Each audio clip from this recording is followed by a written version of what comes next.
भक्ति केवल प्रेम करना नहीं सिखाती, भक्ति केवल पूजन करना नहीं सिखाती, सुबह शाम केवल राम राम जपते रहो, इनको रिझाते रहो, यही भक्ति का स्वभाव नहीं।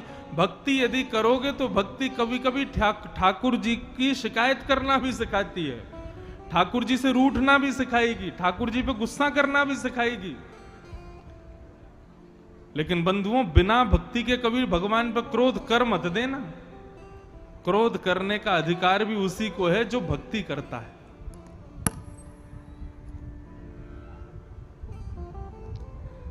हमारे वृंदावन में श्री राधा रमण लाल जी का मंदिर है। वहां के पुजारी जी एक दिन ठाकुर जी का श्रृंगार कर रहे थे, तो श्रृंगार कर रहे थे तो कभी जो पोशाक पहना रहे थे वो कभी यहां से छोटी पड़ जाए, कभी कहीं से भारी पड़ जाए, कभी कहीं से बड़ी पड़ जाए, और बार बार पोशाक पहन ही नहीं रहे थे ठाकुर जी। बिल्कुल सत्य घटना बता रहे हैं। वही पोशाक है, नाप भी बिल्कुल ठीक है, लेकिन बस ठाकुर जी नाटक कर रहे थे, पहने ही नहीं रहे थे। पुजारी जी ने खूब देर प्रयास किया, इतने में ही देखा 8 बज गए, सुबह के दर्शन का समय हो गया, भाड़ भीड़ खड़ी है दर्शन के लिए, और यहां ठाकुर जी अभी तैयारी नहीं हो रहे हैं। तो पुजारी जी ने क्या किया, पोशाक रखी ठाकुर जी के आगे, श्रृंगार रख दिया और कहा कि देखो, अंतिम प्रयास कर रहे हैं हम, या तो आप तैयार हो जाइए, नहीं तो आज आपको नंगा ही खड़ा कर देंगे हम, और पूरी जनता फिर आपको नंगा ही देखेगी। आज हरि देखे नंगम नंगा। ये रही पोशाक, ये रहा श्रृंगार। अंतिम प्रयास करूंगा मैं, क्योंकि 8:15 बज गए, 8 बजे आपके श्रृंगार दर्शन होते हैं, बाहर भीड़ खड़ी है और आप यहां पे अभी तैयारी नहीं हो रहे हो। अंतिम प्रयास करूंगा, यदि तैयार नहीं हुए तो लंगोटी में ही आपके दर्शन करा दूंगा सबको, और सब प्रियों करते जाएंगे, हो देखो ठाकुर जी नंगे खड़े हैं। हमारा क्या जाएगा, लोग आपकी हंसी उड़ाएंगे। और बंधुओं, ऐसे डांट करके ठाकुर जी को वही पोशाक जो 1 घंटे से छोटी बड़ी हो रही थी, उसी को जैसे ही पहनाया, बिल्कुल परफेक्ट फिट आ गई ठाकुर जी को, और तैयार हो गए। ठाकुर जी चुपचाप खड़े हो गए, लाओ कराओ दर्शन।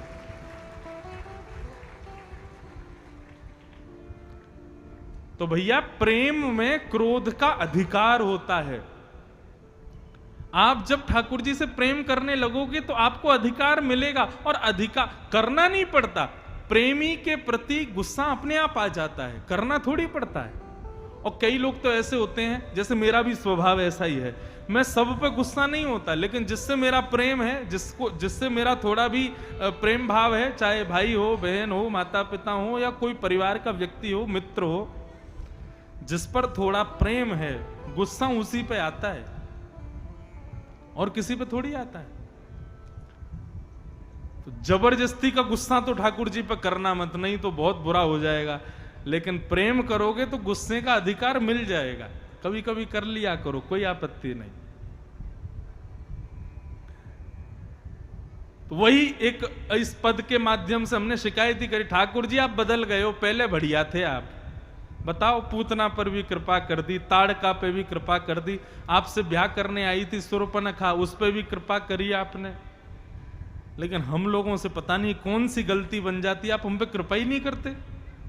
हम तो खूब कहते हैं, इतनी जोर जोर से 4-4 घंटे आपकी कथा सुनाते हैं, लोगों के सामने जाकर के आपके गुणानवाद करते हैं, कब कृपा करोगे नाथ? ऐसे कहते रहना चाहिए ठाकुर जी से।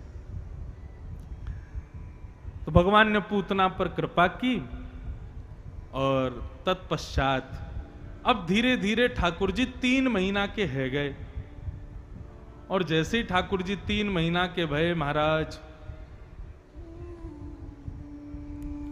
भगवान का करवट उत्सव मनाया गया।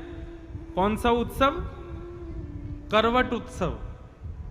आज 3 महीना के ठाकुर जी भये, पहली बार भगवान ने आज करवट बदली।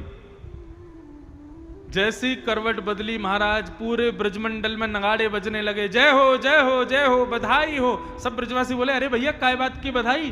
बोले, नंद जी के लाला भयो ना 3 महीना पहले। बोले, हाँ, आज माने अपने आप करवट बदली है।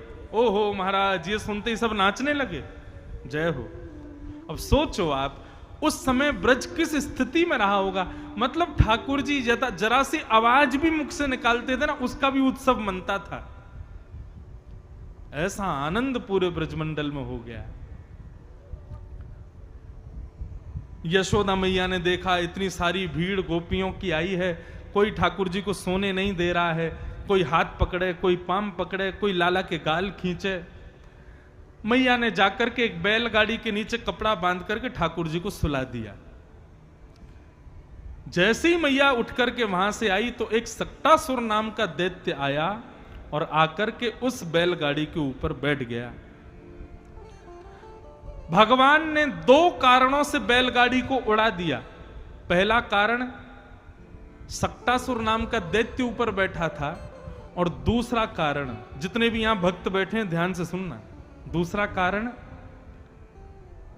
ठाकुर जी को अच्छा नहीं लगता कि उनका भक्त उनको एकांत में छोड़ के कहीं चला जाए। ठाकुर जी बोले, यशोदा मैया मैं तेरे यहां लाला बन के आया हूं और तू मुझको यहां को अकेलो छोड़ के उन ब्रजवासीन के पास जा रही है। तो यशोदा मैया को पुनः अपने समीप बुलाने के लिए ठाकुर जी ने अपने बाम चरण को लंबा किया और लंबा करके जैसे ही मारा बैलगाड़ी पलट गई, सक्टासुर का वध हो गया, जोर की आवाज होने लगी और आवाज सुनकर के यशोदा मैया दौड़ आई। बहुत ध्यानपूर्वक सुनना बंधु। आप कहोगे महाराज जी हम लोग कथा सुनने आते हैं, अपने ठाकुर जी को घर छोड़ के आते हैं, तो क्या इससे ठाकुर जी नाराज होते होंगे? नहीं, इसकी भी विधा है।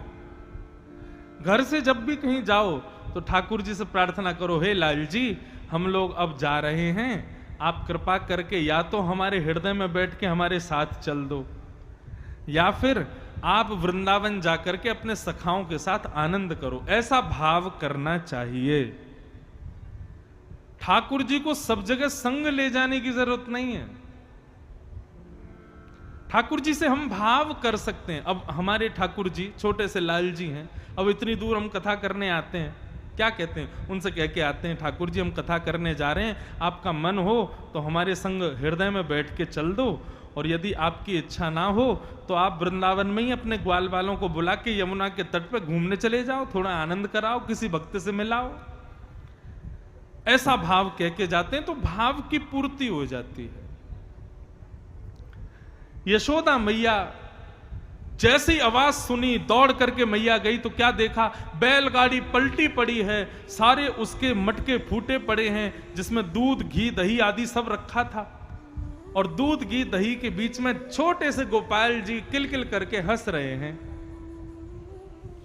यशोदा मैया दौड़ करके गई, लाला को अपने हृदय से लगायो, इतनी बड़ी बैलगाड़ी कैसे पलट गई? कौन ने पलट दी बैलगाड़ी? छोटे छोटे बालक वहां खेल रहे थे, दौड़ करके आए और आके बोले, मैया हम बताएं कैसे पलट गई बैलगाड़ी? बोले बताओ। बोले तेरो नेक्सो लाला है ना, मैंने अपनी आंखन से देखो, याने अपनो पाम उठा के इतनो लंबो कियो, ऐसो लंबो करके और यूं करके याने जोर ते मारी, सोई बैलगाड़ी पलट गई। भैया बोली यहां पे आ। जैसी पास में गयो, मैया ने एक दियो वाके कान के नीचे, अरे झूठ बोले, तेरी मैया की उम्र की हूं, मुझसे तू मजाक करे? अरे मैया तेरी सौगंध खा के कह रहा हूं, मैं मजाक ना कर रहा हूं, मेरे सामने तेरे लाला ने अपना पाम लंबो कियो और बैलगाड़ी पलट दी। मैया बोली, मोह लगे अपने पिताजी के संग तू भी भांग खा ले तो दिखे, उल्टी सीधी बात न करे। 3 महीना को मेरो लाला नेक से वाक्य चरण, इतना बड़ो चरण करके उड़ा दे को बैलगाड़ी को, झूठ बोले। सुखदेव जी महाराज कहते हैं, राजा परीक्षित सावधानी से सुनना, बालक तो सच बोल रहा है लेकिन मां का ये ममत्व स्वीकार नहीं कर रहा कि मेरा कन्हैया ऐसा कर सकता है। बंधु एक बात बहुत ध्यान से सुनिएगा, ठाकुर जी को ब्रजवासी ही इतने पसंद क्यों हैं? ठाकुर जी को भारतवर्ष में केवल ये छोटा सा बिल्कुल हम लोग तो सीधे साधे हैं, ब्रजवासी ज्यादा चतुर तो होते नहीं है। ये ब्रज ही मिला था जन्म लेने के लिए। भारत में इतनी सारी जगह हैं, इतने बढ़िया बढ़िया संपन्न लोग हैं, इतने बुद्धिमान लोग हैं, कहीं भी ठाकुर जी अवतार लेते, ये ब्रज में ही क्यों लिया? और ब्रज में अवतार लिया तो लिया, पूरे विश्व में ठाकुर जी गए, लेकिन जो प्रेम ठाकुर जी का ब्रज से स्थापित हुआ वो कहीं नहीं हुआ। क्यों? ब्रजवासियों से इतने प्रेम का कारण क्या है? केवल एक, कि इन ब्रजवासियों ने भगवान को कभी भगवान नहीं माना। ठाकुर जी ने पूतना मार दी, सक्टासुर मार दिया, अघासुर मार दिया इन ब्रजवासियों के सामने। अरे कहां तक कहोगे? 7 कोस लंबे चौड़े गिरिराज पर्वत को इकन्नी उंगली पर धारण कर लिया, तब भी ब्रजवासी पता है क्या कह रहे थे? लाला तू हार गए होगो, अपनी उंगली नीचे कर ले, हमने अपने डंडा लगा लिए। ठाकुर जी बोले अब तो मान जाओ कि मैंने उंगली पे उठाया है। ब्रजवासी बोले ना लाला तू उंगली नीचे कर ले अपनी। भगवान बोले कर लू नीचे? बोले हाँ कर ले। जैसे ठाकुर जी ने उंगली नीचे की, सोई गिरिराज जी नीचे आने लगे, सबके डंडे टूटने लगे, सब बोले अरे लाला संभाल संभाल संभाल। ठाकुर जी ने फिर से उंगली लगाई, गिरिराज जी टिक गए। ठाकुर जी को लगा अब तो इनको विश्वास हो ही जाएगा कि मैं भगवान हूं। ब्रजवासी अपने टूटे टूटे डंडे देखे, अरे लाला तेरी उंगली में इतनी शक्ति कहां से आई बता, तेने इतना बड़ो पर्वत कैसे उठा लियो? ठाकुर जी बोले क्योंकि हम भगवान हैं। ब्रजवासी बोले दोबारा बोलियो कौन है तू? बोले हम भगवान हैं। ऐसो कहा कियो भैया जो तेने तू भगवान है? बोले हमने अघासुर मारो, बकासुर मारो, पूतना मारी, धेनुकासुर मारो, सब मार दिए हमने, हम भगवान हैं। मधुमंगल श्रीदामा भगवान के सखा बोले चल चल झूठ बोले, मारी तेने पूतना। वास्तव में पूछे तो हमारे ब्रजमंडल को इतना प्रताप है कि राक्षस या ब्रज में आके खुद ही मर गए। वह मरे मरायन में तेने हाथ लगा दी और यूं कहे कि मैंने मारो। झूठ बोले हम ते। अब ठाकुर जी को ये बात इतनी प्यारी लगती है ब्रजवासियों की, बोले भैया कुछ भी कर लो, ये लोग कभी मुझे भगवान नहीं मान सकते। और अब भी 21 किलोमीटर लंबे चौड़े पर्वत को इकन्नी उंगली पर धारण करके बैठे हैं और ब्रजवासियों के ने सही सही बता, तेने कहा कियो, तेने ऐसो कहा खायो, तेने कौन सी जड़ी बूटी खाई जो तेरी उंगली में शक्ति आ गई? अरे भाई जड़ी बूटी से इतनी शक्ति आ जाएगी कि इतना बड़ा पर्वत उठ जाए। ये ब्रजवासियों का भोलापन, ये ब्रजवासियों का सीधापन। और मैं तो अपनी कथा में कहता हूं कि ब्रजवासी भगवान को भगवान नहीं मानते, अपना लाला मानते हैं, अपना सखा मानते हैं। इसलिए ठाकुर जी को ब्रजवासियों से बहुत प्रेम है। पूरा संसार उनको भगवान मानता है, लेकिन ब्रजवासी भगवान थोड़ी मानते हैं। इसलिए ठाकुर जी भी उनको भक्त नहीं समझते, अपना मानते हैं। आप में से जगन्नाथपुरी कितने लोग गए? हाथ ऊपर करो। भगवान कृपा करें खैरेश्वर महादेव कि आप सबको जीवन में एक बार तो जगन्नाथपुरी जाने का अवसर मिले। वहां जाकर के देखिएगा कैसे हैं ठाकुर जी। पता है ऐसे हैं लेकिन हाथ नहीं है, मुखमंडल है लेकिन मुख की आकृति नहीं है, पूरा शरीर पिघला हुआ है ठाकुर जी का। किसकी याद में? हम ब्रजवासियों की याद में। प्रेम की 10 अवस्थाएं बताई गई शास्त्रों में। प्रेम की 10 उम्र होती हैं, 10 अवस्थाएं होती हैं। हम संसारी लोग उस प्रेम की एक अवस्था में भी नहीं जा सकते। उस प्रेम की 10वीं अवस्था ऐसी होती है कि अपने प्रेमी को याद करके प्रेमी पिघलने लग जाता है मोम की तरह। श्री द्वारिकाधीश को द्वारिका जाकर के ब्रजवासियों की इतनी याद आई, इतनी याद आई, इतना स्मरण हुआ ब्रजवासियों के भोलेपन का, उनकी भोली भाली बातों का, कि ठाकुर जी की भुजाएं खड़ी हो गई कि अरे भैया कोई मेरे ब्रजवासियों को लाकर के मेरे हृदय से लगा दो। ब्रजवासी नहीं मिले तो ठाकुर जी का सर्वांगीण अंग पिघल गया और वही श्री जगन्नाथ भगवान के रूप में प्रकट हो गया। अभी आगामी 20 जून को अपने अपने घरों में टीवी खोल के देखना या फिर अपने फोन में देखना, वही ब्रजवासियों के प्रियतम श्री जगन्नाथ रथ यात्रा के लिए निकलेंगे। अपने मंदिर से उतर के आते हैं, रथ पर बैठते हैं और फिर रथ यात्रा करते हैं। उनका अंग देखना, उनका रूप देखना, बड़ा विचित्र सा रूप है। वो रूप विचित्र नहीं है, प्रेम विगलित स्वरूप है ठाकुर जी का। और किसके लिए? ब्रजवासियों के लिए। तो ब्रजवासियों से इतना प्रेम, इसका कारण केवल और केवल ब्रजवासी ठाकुर जी को प्रभु नहीं मानते। भगवान की अद्भुतता पर ब्रजवासियों को यह लगता है कि ये तो हमारो ही लाला है, यानी कोई विशेष थोड़ी कियो है। ठाकुर जी ने सक्टासुर मार दिया। मैया को भरोसा नहीं हुआ कि मेरे लाला ने बैलगाड़ी गेर दी। 3 महीना को लाला कैसे गिर सके? ठाकुर जी धीरे धीरे और बड़े हुए। 1 वर्ष के अब हो गए। 1 वर्ष के जैसे ही भये महाराज, ठाकुर जी के 2 दतुइयां निकल आई हैं, 2 दांत निकल आए हैं। अब तो मैया जैसी कोई बात करे सोई ठाकुर जी खिलखिल करके हंस जावे। मैया ने जाकर के लाला को गोदी में उठायो तो आज पहली बार ठाकुर जी बोले मैया। अब तो जैसे ही बोले मैया, यशोदा मैया तो नाचने लगी। अरे मेरो लाला मैया बोलो, मेरो कन्हैया मैया बोलो। नंद बाबा बोले अच्छा अच्छा मुझे सुनाओ, मुझे सुनाओ। जैसे ही नंद बाबा ने गोद में लिए सो ठाकुर जी बोले बाबा। अब तो जैसे ही बाबा बोले नंद बाबा भी नाचन लगे। बलराम जी बोले अरे लाला को मेरी गोदी में दो। जैसे ही बलराम जी की गोद में गए तो ठाकुर जी बोले भैया। अब तो पूरा ब्रजमंडल नाचने लगा, गाने लगा, आनंद मनाने लगा। बंधुओं, पूरे विश्व को जो बोलना सिखाता है वो हमारे ब्रज में आके बोलना सीख रहा है। ये अद्भुतता नहीं है तो क्या है? हमारे ब्रज के रसिक जन गाते हैं, कहने लगे मोहन मैया मैया, कहने लगे मोहन मैया मैया, कहने लगे मोहन मैया मैया, कहने लगे मोहन मैया मैया, कहने लगे मोहन मैया मैया, कहने लगे मोहन मैया मैया।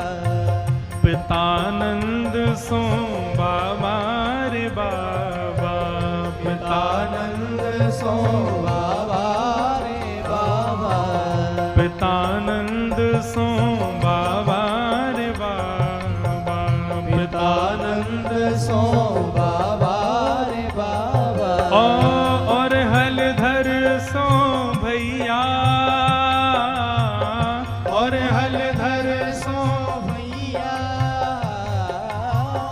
और हलधर सो भैया भैया भैया, कहने लगे मोहन मैया मैया, कहने लगे मोहन मैया मैया, कहने लगे मोहन मैया मैया, कहने लगे मोहन मैया मैया। ठाकुर जी यहाँ मैया बोल रहे हैं, भैया बोल रहे हैं, पूरा ब्रजमंडल नाच रहा है, तो हम पीछे क्यों रहे? आप लोग भी करताल बजा के ठाकुर जी के मंगलमय रूप का ध्यान करो। बोलो बाल कृष्ण लाल की जय हो।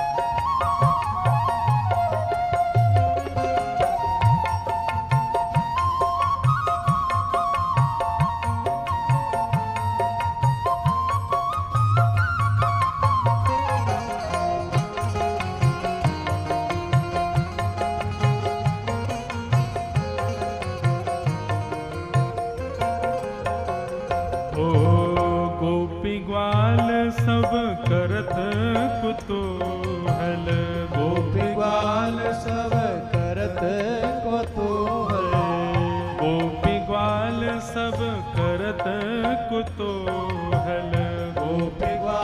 सब करत को तो घर घर बजत बधैया, घर बजत बधैया, घर घर बजत बधैया,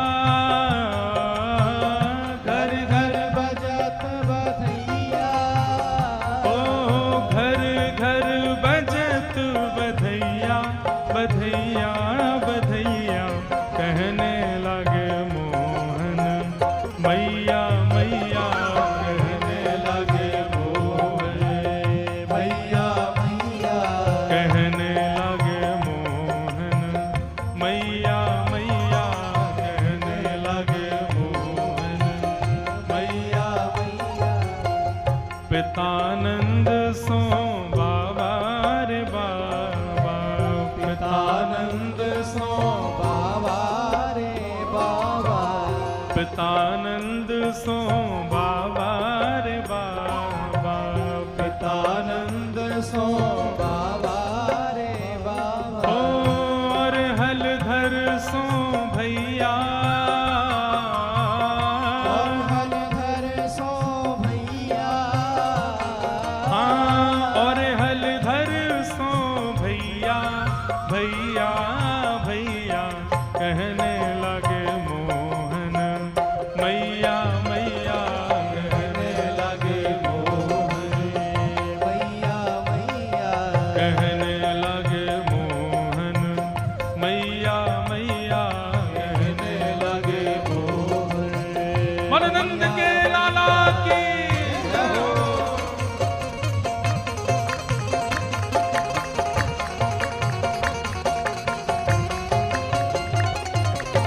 बलवान कृष्ण लाल की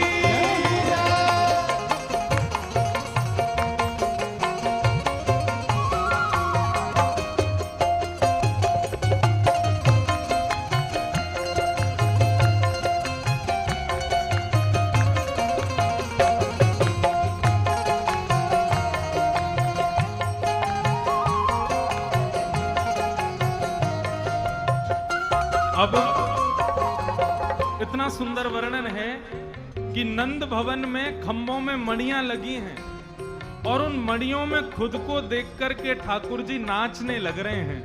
मणि खम्मणि प्रतिबिंब विलोकत, मणि खम्बन प्रतिबिंब विलोकत, मणि खम्बन प्रतिबिंब विलोकत, मणि खम्बन प्रतिबिंब विलोकत, नाचत कुंवर कन्हैया, नाचत कुंवर कन्हैया, नाचत कुंवर कन्हैया, नाचत कुंवर कन्हैया, ओ नाचत कुंवर कन्हैया, कन्हैया कन्हैया कहने लगे मोहन मैया मैया कहने लगे मोहन मैया मैया, कहने लगे मोहन मैया मैया कहने लगे मोहन मैया मैया, ओ सूरदास प्रभु तुमरे दर्श को, सूरदास प्रभु तुम्हारे दरस में, सूरदास प्रभु तुमरे दर्श को, सूरदास प्रभु तुम्हारे दरस को, ओ चरणन की बल जैया, चरणन की बल जैया, ओ चरणन की बल जैया, जैया जैया कहने लगे मोहन मैया मैया कहने लगे मोहन मैया मैया, कहने लगे मोहन मैया मैया कहने लगे मोहन मैया मैया, ओ पितानंद सो बाबा रे बाबा, पितानंद आनंद सो बाबा रे बाबा, हलधर सो भैया, और हलधर सो भैया, ओ और हलधर सो भैया, भैया भैया कहने लगे मोहन, मैया मैया कहने लगे मोहन, मैया मैया कहने लगे मोहन, मैया मैया कहने लगे मोहन, मैया मैया कहने लगे मोहन, मैया मैया कहने लगे मोहन, मैया मैया कहने लगे मोहन, मैया मैया कहने लगे मोहन। बोल नंद के लाला